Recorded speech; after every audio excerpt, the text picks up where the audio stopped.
को आईना तो चौधरी चंद्र कुमार जी ने दिखाया, उनको आईना तो हमारे माननीय धनीराम शांडिल जी ने दिखाया। कांग्रेस का एक बड़ा नेता director general of police Himachal Pradesh के ऊपर मीडिया में आरोप लगा। अब ये जानना पड़ेगा कि कौन सही है कौन गलत है, डीजीपी सही है, सरकार सही है या कांग्रेस का नेता सही। मंडी में एसडीएम के ऊपर जानलेवा हमला होना, पुलिस को बंधक बना लेना। कोई बोलता 10,000 भर्तियां कर दी हमने, कोई बोलता 20,000 कर दी, कोई बोलता 30,000 कर दी। कल एक मंत्री जी ने एक नया आंकड़ा निकाला, 42,000 कर दी। इंडस्ट्री बंद होने के कगार पर है, पहले वाली बंद हो रही है, नई आ नहीं रही है। और बिजली बोर्ड का कर्मचारी वो सड़कों पर है। मीडिया में प्रकाशित हुआ है, एक बालद नाम की नदी है, उस नदी में 50 टिप्पर, 6 जेसीबी और पोकलेन मशीन लगी हुई है सुपरिटेंडेंट ऑफ पुलिस के ऑफिस से 1 किलोमीटर दूर। यह सरकार के आदेशों पर हो रहा है क्या, हम जानना चाहते हैं। या सरकार इसमें मिली हुई है, यह भी जानना चाहते हैं। 50 टिप्पर लगे, ड्रोन से फोटो आई। ये तो मैंने बद्दी बरोटी वाला नालागढ़ की बात की।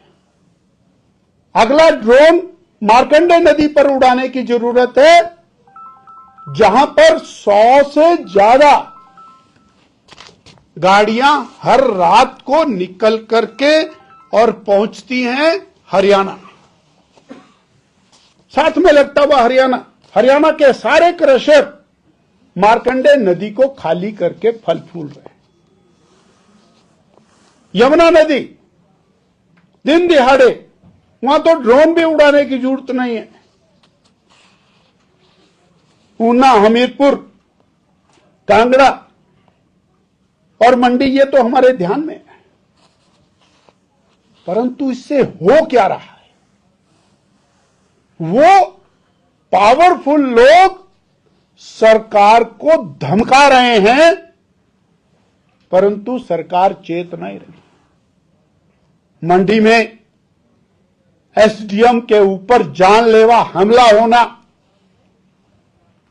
उसके दांत तोड़ देना, कैसे वो आईएएस अफसर जान बचा करके भागा होगा जब उसके ऊपर डंडों और पत्थरों से वार हुआ होगा। पुलिस को बंधक बना लेना, और फॉरेस्ट गार्ड की तो हिम्मत ही नहीं। कहां पहुंचा है हमारा माफिया, बिना मिली भगत के होगा क्या। और पुलिस की डिमोरलाइजेशन का लेवल ऐसा है कि कांग्रेस का एक बड़ा नेता director general of police Himachal Pradesh के ऊपर मीडिया में आरोप लगा। तब यह जानना पड़ेगा कि कौन सही है कौन गलत है, डीजीपी सही है, सरकार सही है या कांग्रेस का नेता सही है। ये जो पुल, बड़े बड़े पुल करोड़ों रुपए के, वो गिरने के कगार पर पहुंच गए। बड़ी हैरानी होती है, सरकार के मंत्री स्टेटमेंट देते, कोई बोलता 10,000 भर्तियां कर दी हमने, कोई बोलता 20,000 कर दी, कोई बोलता 30,000 कर दी। कल एक मंत्री जी ने एक नया आंकड़ा निकाला, 42,000 कर दी। 42,000 नौकरियां। अब हमारे सामने 3-4 सवाल हैं। 2022 में ठोक बजा के कहा, पहली कैबिनेट 1 लाख सरकारी नौकरी, 5 लाख रोजगार दे के रहेंगे, और जोर जोर से कहा पक्की नौकरी, पक्की नौकरी। कोई उसके अंदर आउटसोर्स नहीं, कोई बाकी कुछ नहीं, पक्की नौकरी। और ये कोई मैं नहीं कह रहा हूं, माननीय मुख्यमंत्री जी, उप मुख्यमंत्री जी, सबके बयान आपके मोबाइल में दर्ज हैं। और आज नौकरी किसी को नहीं मिली, मुख्यमंत्री जी का जो नोट है उसमें 13,704 नौकरियां हैं और मंत्री जी का नोट है उसमें 42,000 नौकरियां हैं और वास्तव में जमीन पर कुछ भी नहीं है। तो असलियत क्या है? वो 1 लाख नौकरियां और 5 लाख रोजगार कहां गए जो पहली कैबिनेट में थे? और स्थिति यहां पहुंची है कि बेरोजगार सड़कों पर पिछले 2.25 साल से नारे लगाने पर मजबूर है और अब तो पुलिस ने उनके ऊपर डंडागिरी शुरू कर दी। सोलन में आंदोलन हुआ वहां पर, कांगड़ा में हुआ वहां पर। ये बेरोजगार को ठगने का काम कब तक चलेगा, ये हिमाचल की जनता जानना चाहती है।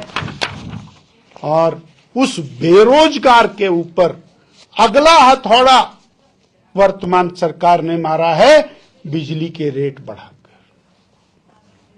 इंडस्ट्री बंद होने के कगार पर है, पहले वाली बंद हो रही है, नई आ नहीं रही है बिजली के रेट के कारण, माफिया के कारण।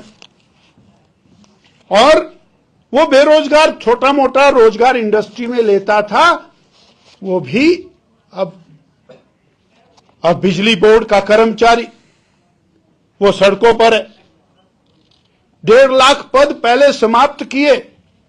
जब उनसे पूछा 1.5 लाख पद समाप्त किए कि नहीं, जब जरूरत पड़ेगी इसको सृजित कर लेंगे। अब धनाधन और समाप्त हो रहे हैं। वो 699 पद बिजली बोर्ड के भंग कर दिए।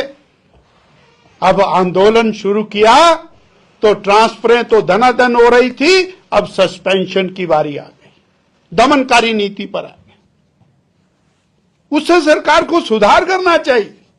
सुधार ना करके दमनकारी नीति के ऊपर ये सरकार चली है और इतनी बड़ी गवर्नमेंट, सेंट्रल गवर्नमेंट की ग्रांट और सहायता के बावजूद सरकार की सारी ट्रेजरियां फेल हैं, विकास बंद है और ये तालाबंदी के अगले चरण में सरकार पहुंच गई है, जब बिजली के रेट बढ़ाकर, पानी के रेट बढ़ाकर, सीमेंट के रेट बढ़ाकर, डीजल के रेट बढ़ाकर जो बची खुची इंडस्ट्री है उसको बंद करने की दिशा में, रोजगार को समाप्त करने के लिए ये सरकार अग्रसर है। पिछले दिनों आप दिल्ली गए थे, क्या प्रदेशाध्यक्ष की रिपुटेशन को लेकर भी कोई चर्चा हुई है कि आपने अपना पक्ष भी रखा है कि मुझे एक कार्यकाल और मिलना चाहिए? भारतीय जनता पार्टी में जिस दिन निर्णय आएगा, जिसके लिए निर्णय आएगा, प्रदेश अध्यक्ष के नाते उसके गले में हाथ डाल करके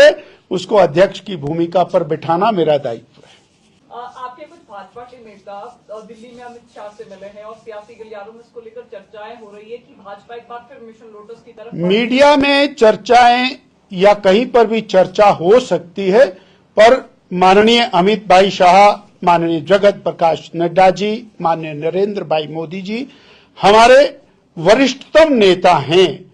उनसे मिलना, उनसे मार्गदर्शन लेना, ये हमारा सदैव का नियम है और हमें वो करते रहना चाहिए। उनके मार्गदर्शन में बीजेपी आगे बढ़ेगी। अभी सरकार चला के सरकार के माध्यम से अपनी गारंटियों को पूरा करने का वक्त निकल गया। अब वो बहाने मार रहे हैं कुछ भी, परंतु उनको आईना तो चौधरी चंद्र कुमार जी ने दिखाया, उनको आईना तो हमारे माननीय धनीराम शांडिल जी ने दिखाया, बाकी थोड़ा आराम से दिखा रहे, इन्होंने खुल के दिखाया।